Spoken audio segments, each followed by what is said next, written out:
मागे एकाच अशा टीव्ही परिसंवादामध्ये असंच काहीतरी बोलायला गेले. निवृत्त लेफ्टनंट जनरल होते. त्यांनी थोडंसं माझ्यावर टीका टिप्पणी केली आणि नंतर एक वाक्य ते असे बोलून गेले की तुम्ही एवढं सगळं बोलताय, राजकीय लोक, काय तुमचा लष्कराशी संबंध आलेला आहे, एका तुमच्या घरात एकाने तरी बॉर्डर क्रॉस केली आहे का वगैरे असं काहीतरी बोलले. मी त्यांना नम्रपणे सांगितलं, म्हणलं एक तर माझे वडील 70च्या दशकात संरक्षण राज्यमंत्री झालेले आहेत. त्यांनी अनेक निर्णय असे घेतलेले आहेत की त्याचा फायदा लष्कराला झाला. इतकंच नव्हे तर माझ्या कुटुंबातले माझ्या वडिलांच्या बहिणीचे मिस्टर हे 62च्या युद्धामध्ये 7-8 महिने तुरुंगवासात होते. चिनी लोकांनी त्यांना युद्धात पकडलं होतं, POW म्हणतात ते. आणि वडिलांचे धाकटे बंधू हे 65च्या युद्धात जखमी झालेले होते. हा किती लोकांना इतिहास माहिती आहे?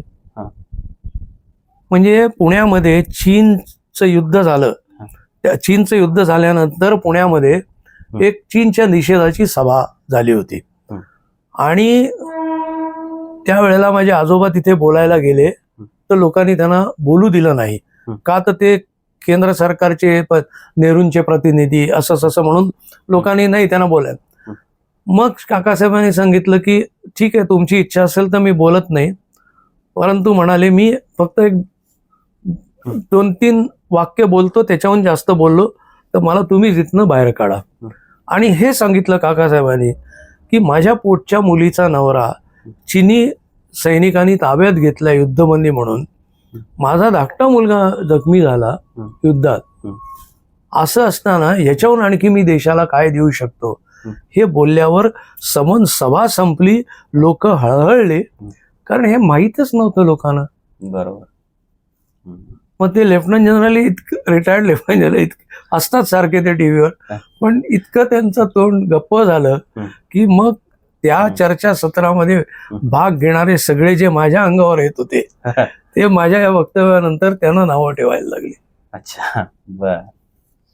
सर, तुम्ही परदेशात जाता, लेक्चर ही देता, अनेक विद्यापीठामध्ये तुम्हाला निमंत्रित केलं जातं. काय तिथले लोक तुम्हाला प्रश्न विचारतात आणि काय तुम्हाला जाणवतं की आपल्या भारताविषयी काय प्रतिमा आहे तिकडे? नाही, हा मी एक फरक मी बघतो की सुरुवातीला मी 40 वर्षापूर्वी अमेरिकेत जेव्हा शिकायला गेलो तेव्हा भारत हा